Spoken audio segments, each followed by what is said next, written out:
ವೀಕ್ಷಕರೇ, ಈ ಕಥೆಯನ್ನು ನೋಡುತ್ತಿರುವವರಿಗೆಲ್ಲರಿಗೂ ಒಂದು ಮನವಿಯನ್ನು ಮಾಡುತ್ತಿದ್ದೇನೆ. ಯಾರೆಲ್ಲ ನನ್ನ ಚಾನಲನ್ನು ಸಬ್ಸ್ಕ್ರೈಬ್ ಮಾಡಿ ನೋಡುತ್ತಿದ್ದೀರೋ ಅವರಿಗೆಲ್ಲರಿಗೂ ಧನ್ಯವಾದಗಳು.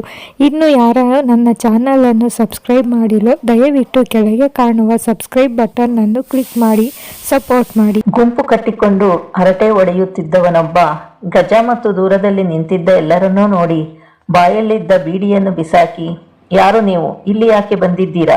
ಹೇಳದೆ ಕೇಳದೆ ಒಳಗೆ ಬಂದಿದ್ದೀರಲ್ಲ, ನಿಮ್ಮಪ್ಪಂದ ಎಸ್ಟೇಟ್. ಆ ಮುದುಕನ ಹತ್ತಿರ ಏನ್ ಮಾತಾಡ್ತಾ ಇದ್ದೀರಾ? ಏ ಮುದುಕ, ಕೆಲಸ ಮಾಡೋದು ಬಿಟ್ಟು ಏನೋ ಮಾತು ನಿಂದು ಅಂದಾಗ ಗಜ ಅವನ ಕುತ್ತಿಗೆಗೆ ಕೈ ಹಾಕಿ ಅವನ ಮೂತಿಗೆ ಒಂದು ಬಿಡ್ತಾನೆ. ಅವನ ಬಾಯಿಂದ ರಕ್ತದ ಜೊತೆಗೆ 2 ಹಲ್ಲುಗಳು ಉದುರಿದರೆ ಉಳಿದ ಪುಂಡರು ಬಂದು, ಹೆಂಗೆ ಇದೆ ಮೈಗೆ? ಯಾರಿಗೆ ಹೊಡೆಯುತ್ತಿದ್ದೀಯಾ ಅಂತ ಗೊತ್ತಾ ನಿನಗೆ ಅಂತ ಕೈ ಎತ್ತಿದರೆ ತೇಜಸ್, ಅಭಯ್ ಕೂಡ ಬಂದು ಅವರಿಗೆ ಹೊಡೆಯುತ್ತಾರೆ. ನಾವು ಯಾರು ಗೊತ್ತಾ ನಿಮಗೆ? ನಮ್ಮ ಎಸ್ಟೇಟ್ಗೆ ನಮ್ಮನ್ನೇ ಬರಬೇಡ ಅನ್ನೋದಿಕ್ಕೆ ನಿಮಗೆಷ್ಟು ಧೈರ್ಯ? ಯಾರು ನೀವೆಲ್ಲ? ಕೆಲಸ ಮಾಡದೆ ಹರಟೆ ಹೊಡೆಯುತ್ತಾ ಕುಳಿತಿದ್ದೀರಲ್ಲ ಅಂತ ತೇಜಸ್ ಕೇಳ್ತಾನೆ. ಕೆಳಗೆ ಬಿದ್ದಿದ್ದ ಒಬ್ಬೊಬ್ಬರೇ ಎದ್ದು ನಿಂತು, ಅಂದ್ರೆ ನೀವು ಅಂತ ಮೈಕೈಯನ್ನು ಸವರಿಕೊಳ್ಳುವಾಗ, ನಿಮ್ಮನ್ನು ಮೊದಲು ಒದ್ದು ಹೊರಗೆ ಹಾಕಿದರೆ ಗೊತ್ತಾಗುತ್ತೆ ನಾವು ಯಾರು ಅಂತ. ಕೋಪದಿಂದ ಅಭಯ್ ಅಂತಾನೆ. ನೋಡಿ, ನಮಗೆ ನೀವು ಯಾರು ಅಂತ ಗೊತ್ತಿರಲಿಲ್ಲ. ಅದು ಅಲ್ಲದೆ ಈ ಎಸ್ಟೇಟ್ ಅನ್ನು ಮಧು ಯಜಮಾನನು ನೋಡಿಕೊಳ್ಳೋದು. ನೀವು ನಮ್ಮನ್ನು ಕೆಲಸದಿಂದ ತೆಗೆಯೋದಿಕ್ಕೆ ಆಗಲ್ಲ. ಏನಾದರೂ ಮಾತನಾಡುವ ಆಗಿದ್ದರೆ ಮಧು ಯಜಮಾನನ ಹತ್ತಿರ ಮಾತಾಡಿ ಅಂತ ಒಬ್ಬ ಗರ್ವದಿಂದ ಹೇಳಿದಾಗ, ಏನು ಮಧು ಯಜಮಾನ? ಈ ಎಸ್ಟೇಟ್ ಅನ್ನು ಅವನು ನೋಡ್ಕೊಳ್ತಾನ? ಅದು ಹೇಗೆ? ಈ ಎಸ್ಟೇಟ್ ನೊಳಗೆ ಕಾಲಿಡ್ತಾನೆ ಅಂತ ನಾನ್ ನೋಡ್ತೀನಿ. ಇವರು ಯಾರು? 5 ನಿಮಿಷದಲ್ಲಿ ಎಸ್ಟೇಟ್ ಒಳಗೆ ಇರಬಾರದು ಅಂತ ಮನಸ್ವಿ ಹೇಳ್ತಾಳೆ. ಮೊದಲೇ ಮಧುವಿನ ಮೇಲೆ ಎಲ್ಲರಿಗೂ ಕೋಪ ಇತ್ತು. ಈಗ ಅವರ ಹೆಸರನ್ನೇ ಕೇಳಿ ಮತ್ತೆ ಕೋಪ ಬರಿಸಿದರೆ ಸುಮ್ಮನೆ ಇರ್ತಾರಾ? ಚಿರು ಕೂಡ ಅವರ ಜೊತೆ ಸೇರಿ ಅವರನ್ನೆಲ್ಲ ಹೊಡೆದು ಹೊರಗೆ ಹಾಕ್ತಾನೆ. ಎಲ್ಲಾ ಕೂಲಿಯವರಿಗೆ ಕುಣಿದಾಡುವಷ್ಟು ಸಂತೋಷವಾಗಿದೆ. ತೇಜಸ್ ಅಂತ ಮನಸ್ವಿ ಕರೆದರೆ, ಈ ಎಸ್ಟೇಟ್ನ ಮ್ಯಾನೇಜರ್ ಅವರನ್ನು ಕರಿ ಅಂತಾಳೆ ಮನಸ್ವಿ. ಹ್ಞೂ ಅಕ್ಕ, ಕರಿತೀನಿ, ನೀನು ಒಳಗೆ ಕುಳಿತುಕೊಳ್ಳಿ ಅಂದು ತೇಜಸ್ ಮತ್ತು ಅಭಯ್ ಮ್ಯಾನೇಜರ್ ಯಾರು ಅಂತ ನೋಡಲು ಹೋದರೆ, ಮನಸ್ವಿ ಮತ್ತು ಚಿರು ನಿಂತು ಸುತ್ತಮುತ್ತ ನೋಡ್ತಾ ಇದ್ದಾರೆ. ಅಲ್ಲೇ ಗಿಡಗಳ ಮರೆಯಲ್ಲಿ ಅಡಗಿದ್ದ ಅರವಿಂದ್ ಇವರ ಆಟವನ್ನೆಲ್ಲ ನೋಡಿ, ನಾನೇನಾದರೂ ಇವರ ಮುಂದೆ ಈಗ ಹೋದರೆ ನನ್ನನ್ನೂ ಸಹ ಹೊಡೆದು ಕಳಿಸುತ್ತಾರೆ. ಆದರೆ ಆ ಚಿರಾಗ್ ಜೊತೆ ಮನಸ್ವಿ ಇರೋದನ್ನ ನನ್ನ ಕೈಯಲ್ಲಿ ನೋಡೋದಕ್ಕೆ ಆಗ್ತಿಲ್ಲ. ಒಳ್ಳೆಯ ಮಾತಿನಲ್ಲಿ ಮನಸ್ವಿ ನನ್ನನ್ನು ಇಷ್ಟಪಟ್ಟು ಮದುವೆ ಆದರೆ ಸರಿ, ಇಲ್ಲ ಅಂದ್ರೆ ಚಿಕ್ಕಪ್ಪ ಹೇಳಿದ ಹಾಗೆ ಇವಳನ್ನು ಕಿಡ್ನಾಪ್ ಮಾಡಿಯಾದರೂ ಇಲ್ಲಿಂದ ಕರೆದುಕೊಂಡು ಹೋಗಬೇಕು ಅಂತ ಅಲ್ಲಿಂದ ವಾಪಸ್ ಹೋಗ್ತಾನೆ. ಮ್ಯಾನೇಜರ್ನ ಕರೆದುಕೊಂಡು ಬರ್ತಾರೆ ತೇಜಸ್ ಮತ್ತು ಅಭಯ್. ಮನಸ್ವಿ ನಿಂತಲ್ಲೇ, ಎಷ್ಟು ಜನ ಕೆಲಸ ಮಾಡ್ತಾ ಇದ್ದಾರೆ ಇಲ್ಲಿ ಅಂತ ಕೇಳ್ತಾಳೆ. ಗೊತ್ತಿಲ್ಲ ಅಂತಾನೆ ಮ್ಯಾನೇಜರ್. ಗೊತ್ತಿಲ್ವಾ? ಗೊತ್ತಿಲ್ಲದೆ ಇರುವವನು ನೀನು ಅಂತ ಮ್ಯಾನೇಜರ್. ಎಷ್ಟು ಜನ ಗಂಡಸರು ಎಷ್ಟು ಜನ ಹೆಂಗಸರು ಕೆಲಸ ಮಾಡ್ತಾರೆ ಅಂತ ನಿನಗೆ ಗೊತ್ತಿರಬೇಕು. 18 ವರ್ಷದ ಒಳಗಿನ ಮಕ್ಕಳು ಎಷ್ಟು ಜನ ಇದ್ದಾರೆ, 50 ವರ್ಷದ ಮೇಲ್ಪಟ್ಟವರು ಎಷ್ಟು ಜನ ಕೆಲಸ ಮಾಡ್ತಾರೆ ಅಂತ ನಿನಗೆ ಗೊತ್ತಿರಬೇಕು. ಒಬ್ಬೊಬ್ಬರು ಎಷ್ಟು ವರ್ಷದಿಂದ ಕೆಲಸ ಮಾಡ್ತಾ ಇದ್ದಾರೆ, ಒಂದೇ ಮನೆಯವರು ಎಷ್ಟು ಜನ ಕೆಲಸ ಮಾಡ್ತಾ ಇದ್ದಾರೆ ಅಂತ ಗೊತ್ತಿಲ್ಲದ ಮೇಲೆ ನೀನೆಂತ ಮ್ಯಾನೇಜರ್ ಅಂತ ಮನಸ್ವಿ ಕೇಳಿದಾಗ, ನೀವು ಏನೇ ಕೇಳಬೇಕು ಅಂದ್ರೂ ಮಧು ಯಜಮಾನರ ಹತ್ತಿರ ಕೇಳಿ, ಅವರು ಹೇಳಿದ ಹಾಗೆ ನಾವು ಕೆಲಸ ಮಾಡೋದು. ನೀವು ಯಾವತ್ತೂ ಈ ಕಡೆ ಬರದೇ ಇದ್ದವರು ಇವತ್ತು ಬಂದು ನನ್ನನ್ನು ಜೋರು ಮಾಡಿದ್ರೆ ನಾನೇನು ಹೇಳಲಿ ಅಂತ ಮ್ಯಾನೇಜರ್ ದರ್ಪದಿಂದ ಮಾತಾಡಿದಾಗ ಅವನ ಕೆನ್ನೆಗೆ ಬೀಸಿ ಹೊಡೆಯುತ್ತಾಳೆ ಮನಸ್ವಿ. ಇನ್ನೊಂದು ಮಾತು ಬಂದ್ರೆ ನಿನ್ನನ್ನು ಈಗಲೂ ಸುಟ್ಟು ಬಿಡ್ತೀನಿ ಅಂತ ಬೆರಳು ತೋರಿಸಿದಾಗ ಮ್ಯಾನೇಜರ್ ನರಿಗಿದ್ದು ಸುಳ್ಳಲ್ಲ. ಆ ಮ್ಯಾನೇಜರ್ ಮಧುವಿನ ಬಲಗೈನಂತೆ ಕೆಲಸ ಮಾಡುತ್ತಿದ್ದವನು. ರಾಮ್ ಜಾಹ್ನವಿಯನ್ನು ಮಣ್ಣಲ್ಲಿ ಹೂತು ಹಾಕಿದಾಗ ಇವನು ಇದ್ದ. ಇಲ್ಲಿಯವರೆಗೂ ಯಾವ ವಿಷಯವನ್ನು ಹೊರಗೆ ಬಿಡದ ನಂಬಿಕಸ್ತ ಮಧು ಮುಂದಾಲೋಚನೆಯಿಂದ ಎಲ್ಲರಿಗೂ ಒಂದೇ ಮಂತ್ರ ಹೇಳಿಕೊಟ್ಟಿದ್ದ. ಯಾವುದೇ ಕಾರಣಕ್ಕೂ ಯಾರೂ ಕೂಡ ವಿಷಯ ಬಾಯಿ ಬಿಡಬಾರದು ಅಂತ ಎಚ್ಚರಿಸಿದ್ದ. ಹಾಗಾಗಿ ಎಲ್ಲರೂ ಮಧುವಿನ ಹೆಸರೇ ಹೇಳುತ್ತಿದ್ದರು.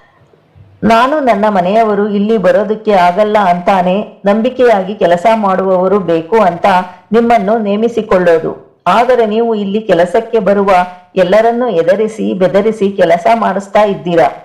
ಜೊತೆಗೆ ಅವರಿಗೆ ಕೊಡುವ ಕೂಲಿಯೂ ಕೊಡದೆ ಇನ್ಮೇಲೆ ಈ ಆಟ ನಡೆಯೋಲ್ಲ ಅಂತ ಮನಸ್ವಿ ಜೋರಾಗಿ ಹೇಳಿದರೆ ಮ್ಯಾನೇಜರ್ಗೆ ಕೋಪ ನೆತ್ತಿಗೇರಿತು. ಒಬ್ಬ ಹೆಂಗಸು ನನ್ನ ಮುಂದೆ ನಿಂತು ಕೂಗಾಡೋದಾ ಅನ್ನುವ ಕೋಪದಿಂದ ಏನು ಮಾತಾಡ್ತಾ ಇದ್ದೀನಿ ಅನ್ನೋದನ್ನ ಮರೆತು ಮಾತಾಡಲು ಶುರು ಹಚ್ಚಿಕೊಂಡ. ಆಗಲೂ ಹೀಗೆಯೇ ಒಬ್ಬಳು ಬಂದು ಕೂಗಾಡಿದ್ದು.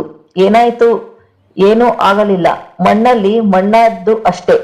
ಈಗ ನೀನು ಬಂದಾಗ ನೀನು ಬಂದು ಎಗರಾಡಬೇಡ.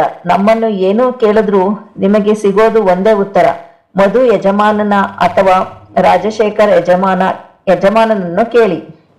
ನಮಗೇನು ಗೊತ್ತಿಲ್ಲ ಅಷ್ಟೇ ಅಂತ ಅವನು ಜೋರಾಗಿಯೇ ಹೇಳಿದರೆ ಅವನ ಮಾತು ಕೇಳಿ ಎಲ್ಲರೂ ಸ್ತಬ್ಧವಾಗಿ ನಿಂತರೆ ಮನಸ್ವಿ ಹತ್ತಿರ ಬಂದವಳೆ ಆ ಮ್ಯಾನೇಜರ್ನ ಕತ್ತಿನ ಪಟ್ಟಿಯನ್ನು ಹಿಡಿದಿದ್ದಾಳೆ. ಅವಳ ಕಣ್ಣೆಲ್ಲ ಕೆಂಪಾಗಿದೆ.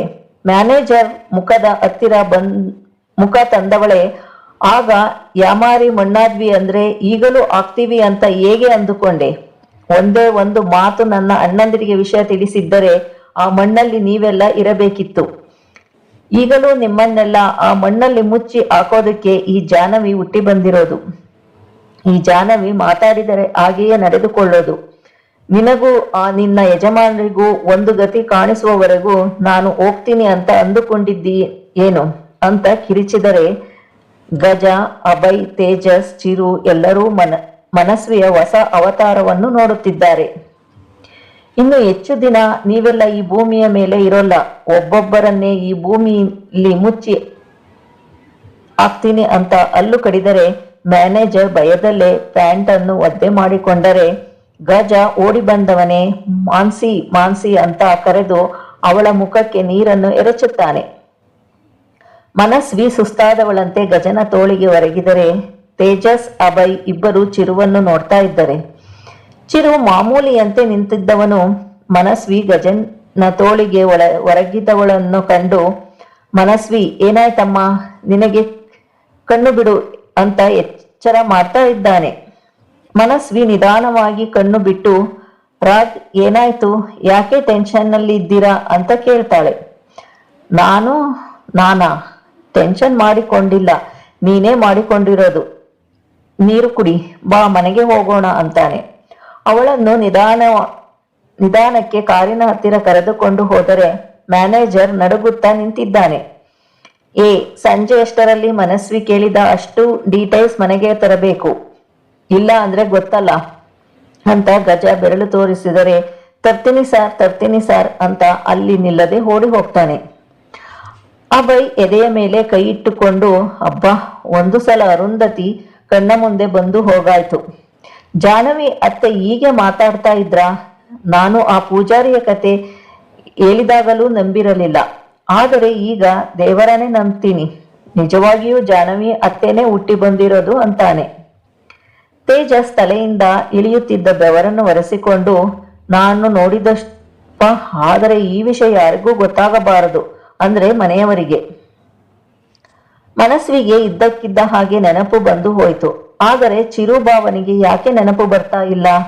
ಏನೋ ಒಂದು ಒಳ್ಳೆಯ ಆರ್ಆರ್ ಮೂವಿ ನಮ್ಮ ಮನೆಯಲ್ಲಿ ನಡೀತಾ ಇದೆ, ನೋಡಿ ಎಂಜಾಯ್ ಮಾಡಬೇಕು ಅಷ್ಟೇ ಅಂದರೆ ಆರ್ಆರ್ ಮೂವಿ ಅಂತೆ, ಮೊದಲು ಕಾರಿನ ಹತ್ತಿರ ನಡೀರಿ, ಇನ್ನು ಏನೇನಾಗುತ್ತೋ ಏನೋ ಅಂತ ಗಜ ಅಂತಾನೆ.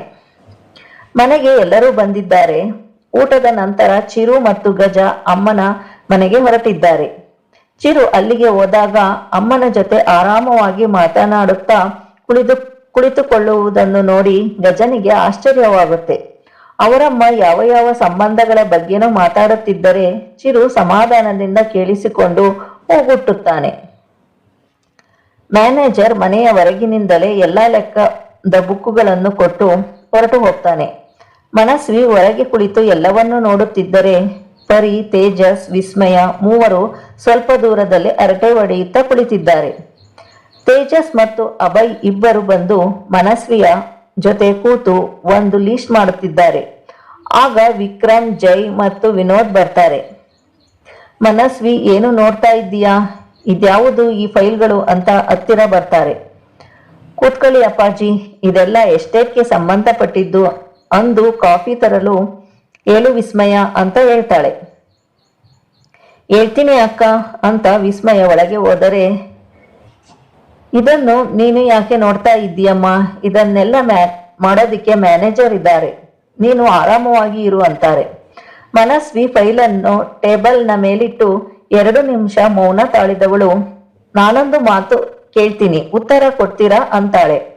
ಮೂವರು ಅಣ್ಣ ತಮ್ಮಂದಿರು ಮುಖ ನೋಡಿಕೊಂಡು, ಹೇಳು ಮನಸ್ವಿ, ಏನು ನಿನ್ನ ಪ್ರಶ್ನೆ ಅಂತ ಕೇಳ್ತಾರೆ.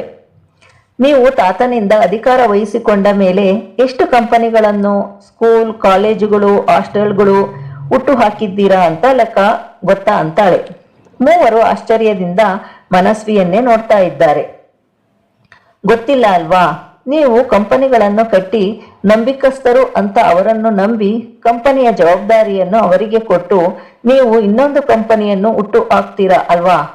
ಆದರೆ ಆ ಕಂಪನಿಯ ಲಾಭ ಏನು, ನಷ್ಟ ಏನು ಅನ್ನೋದು ವರ್ಷಕ್ಕೆ 1 ಸಲ ನೋಡೋದು ಅಲ್ವಾ? ಅದು ಕೂಡ ಟ್ಯಾಕ್ಸ್ ಪೇ ಮಾಡಬೇಕಾದರೆ. ನೀವು ಅಂದುಕೊಂಡಿರ್ತೀರಾ ನಿಮಗೆ ತಂದುಕೊಟ್ಟ ಫೈಲ್ಗಳು ಒರಿಜಿನಲ್ ಅಂತ. ಆದರೆ ಒರಿಜಿನಲ್ ಫೈಲ್ ನಿಮಗೆ ಕೈ ಸೇರುತ್ತೆ ಅಂತ ನಿಮಗೆ ಗ್ಯಾರಂಟಿ ಇದೆಯಾ? ಎಲ್ಲರೂ ಅದೇ ರೀತಿ ಅಂತ ಹೇಳಲ್ಲ, ಆದರೆ ಕೆಲವರು ನಿಮ್ಮ ಹೆಸರು ಹೇಳಿಕೊಂಡು ಅವರ ವಂಶ ಉದ್ಧಾರ ಮಾಡಿಕೊಳ್ತಾ ಇರೋದಂತೂ ಗ್ಯಾರಂಟಿ. ಈಗ ಈ ಎಸ್ಟೇಟ್ನ ವ್ಯವಹಾರವೇ ನೋಡಿ. ಇದು ನಿಮಗೆ ನೊರೆಸುವ ಹಾಗೆ ರೆಡಿ ಮಾಡಿರೋದು. ಆದರೆ ಅಲ್ಲಿಗೆ ಹೋದರೆ ತಾನೇ ನಿಜವಾದ ಬಂಡವಾಳ ಏನು ಅಂತ ಗೊತ್ತಾಗೋದು. ಈ ಊರಿನ ಜನರೆಲ್ಲ ನಮ್ಮ ಎಸ್ಟೇಟ್ನಲ್ಲೇ ಕೆಲಸ ಮಾಡೋದು. ಸುಮಾರು 25-26 ವರ್ಷಗಳಿಂದ ಅವರು ಹೇಗಿದ್ದಾರೋ ಇವತ್ತಿಗೂ ಅದೇ ಸ್ಥಿತಿಯಲ್ಲಿ ಇದ್ದಾರೆ. ಏನೂ ಬದಲಾವಣೆ ಇಲ್ಲ. ಆದರೆ ಎಸ್ಟೇಟ್ನ ಮಾಲೀಕರಾದ ನಾವು, ಎಸ್ಟೇಟಿನ ಜವಾಬ್ದಾರಿ ತೆಗೆದುಕೊಂಡಿರುವ ಕೆಲವರು ಮಾತ್ರ ಕೋಟ್ಯಾಧೀಶ್ವರರು. ಅಲ್ಲಿ ಕಷ್ಟಪಟ್ಟು ಕೆಲಸ ಮಾಡುವವರು ಒಪ್ಪತ್ತು ಊಟ ಮಾಡಿ ಕೈ ತುಂಬ ಕಷ್ಟ ಪಡ್ತಾ ಇದ್ದಾರೆ. ನಿಮಗೆ ಅದೆಲ್ಲ ಹೇಗೆ ಗೊತ್ತಾಗುತ್ತೆ? ನಿಮಗೆ ಬಂದ ಲಾಭವನ್ನು ಲೆಕ್ಕ ಹಾಕೋದಿಕ್ಕೆ ಸಮಯ ಇಲ್ಲ. ಇನ್ನು ಕೆಲಸದವರ ಕಷ್ಟ ಕೇಳೋದಕ್ಕೆ ಸಮಯ ಎಲ್ಲಿದೆ ಹೇಳಿ ಅಂದಾಗ ಅಣ್ಣ ತಮ್ಮಂದಿರ ಮುಖ ಚಿಕ್ಕದಾದರೆ ಸ್ವಲ್ಪ ದೂರದಲ್ಲಿ ಕುಳಿತಿದ್ದ ತೇಜಸ್ವಿ, ಅಭಯ್, ವಿಸ್ಮಯ, ಪರಿ ಎಲ್ಲರೂ ಎದ್ದು ನಿಂತಿದ್ದರು. ನಾವಷ್ಟೇ ಸುಖದಿಂದ ಇದ್ರೆ ಆಗುತ್ತಾ? ನಮಗೋಸ್ಕರ ಕಷ್ಟಪಡುವವರು ಕೂಡ ಸುಖದಿಂದ ಇರಬೇಕು.